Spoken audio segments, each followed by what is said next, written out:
새벽 묵상에 오신 여러분들을 주님의 이름으로 환영합니다. 저는 오늘 여러분들과 함께 구약성경 사사기 11장 1절에서 3절까지의 말씀을 가지고 주님께서 우리에게 주신 은혜를 함께 나누고자 합니다. 제가 말씀을 읽도록 하겠습니다.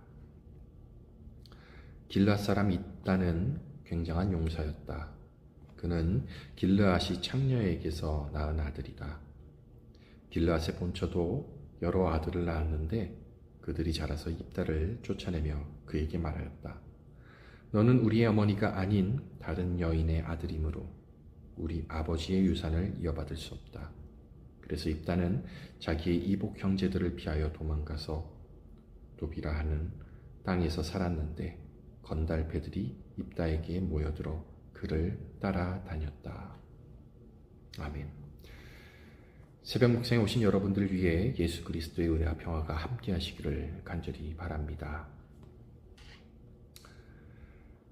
누구나 살다 보면 가슴 깊은 곳에 남들에게 들키고 싶지 않은 아픔이나 상처들을 가지고 있을 거라고 생각이 됩니다.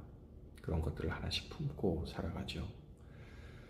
어떤 분은 가난했던 어린 시절에 그러한 상처들이 있고, 또 어떤 분들은 가족에게조차 환영받지 못했던, 거절만 당했던 그러한 아픔의 상처를 가지고 살아가는 분들도 있을 것입니다. 세상이 나에게 붙여놓은 그런 차가운 꼬리표와 같은 것 때문에 남몰래 보이지 않는 곳에서 눈물을 흘릴 때가 많이 있을 때도 있겠죠. 오늘 본문에 등장하는 사사 입다라고 하는 인물이 바로 거기에 해당되는 사람이었습니다. 그는 이스라엘을 구원하는 그런 위대한 영웅으로 성경에서 또 사사로 우리에게 기록되어 전해져 내려오고 있지만, 어떻게 보면 그의 출발은 너무나도 비참하고 볼품없고 초라했습니다. 오늘 본문 그 1절과 2절을 보면 그 입다의 출신 성분이 적나라하게 드러나 있는데요. 그는 길르앗의 아들이었지만 그 창녀의 아들이었습니다.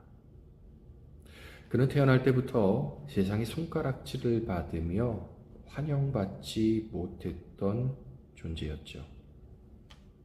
결국 그는 어떻게 됩니까? 배다른 형제들이 자라자 그들은 입다를 향해서 너는 다른 여자의 아들이니까 우리 집에서 우리의 유산을 받을 수 없다.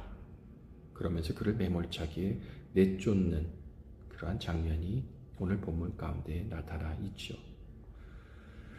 어떻게 보면 가장 든든한 울타리가 되어야 할 그 가족들에게 입다는 철저하게 외면받는 인물이 되어버립니다. 버림받은 거죠. 본문 3절에 오늘 보면 고향에서 쫓겨나 돕당으로 도망친 입다의 곁에 모여든 사람들이 있었는데 그들은 다름 아닌 건달들이었습니다. 이 건달배들이 입다에게 모여들은 거죠. 세상에서 소외받고 버림받은 밑바닥 인생들이 입다에게 모여들었던 겁니다. 세상의 눈으로 볼 때 입다의 인생은 흠집투성이의 실패한 인생, 더 이상 그에게선 아무런 희망도 찾아볼 수 없는 그런 절망적인 인생을 입다는 가지고 있었다라고 우리가 바라볼 수 있겠습니다. 그러나 한편으로 또 살펴보면 우리가 이렇게 때로는 입다처럼 세상이 붙여준 꼬리표에 짓눌려서 살아갈 때도 많이 있는데요. 배운 게 없는 사람이라든지 가난한 사람이라든지 실패한 사람이라든지 이러한 차가운 시선으로 우리를 바라볼 때가 있습니다. 그러한 차가운 시선들은 우리의 마음을 아프게 하기도 하죠. 가정에서 겪은 상처와 좌절감, 그러한 것들이 우리의 자존심을 무너뜨리고 때로는 짓밟고 힘들게 만들 때도 있습니다.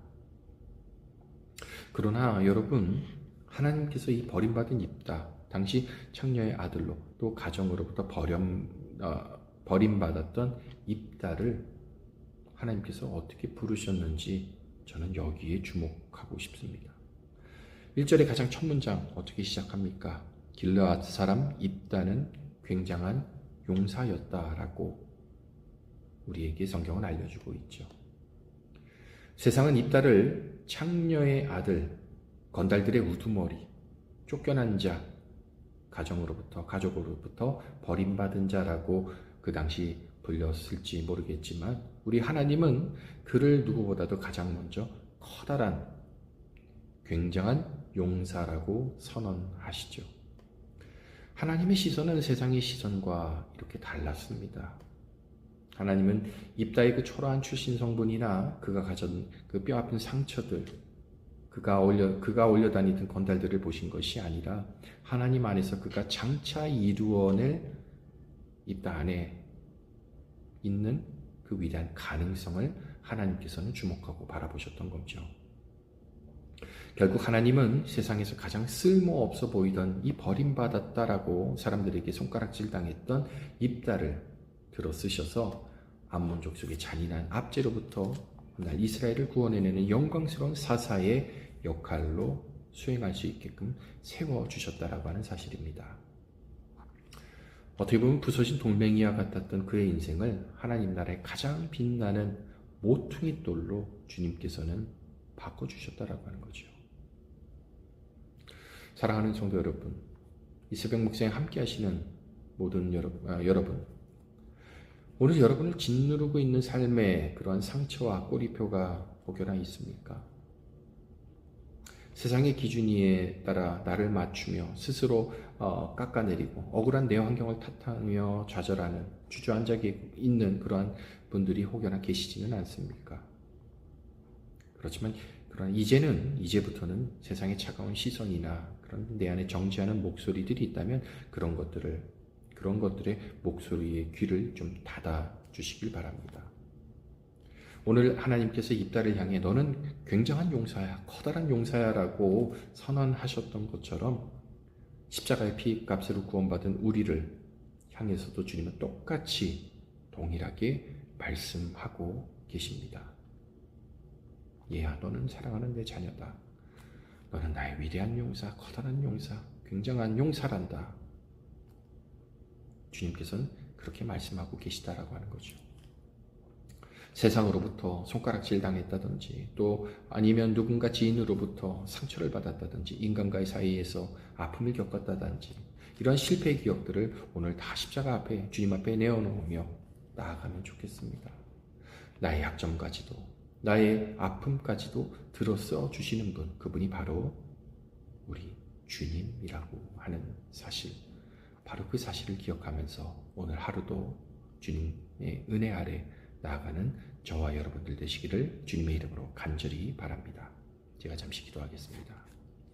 주님 감사합니다. 오늘 하루도 우리를 인도하여 주시고 또 새벽 묵상의 자리를 허락하여 주시니 주님 감사합니다.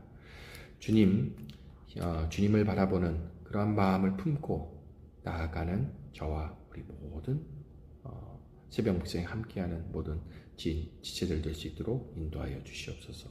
예수 그리스도 이름으로 기도드립니다. 아멘.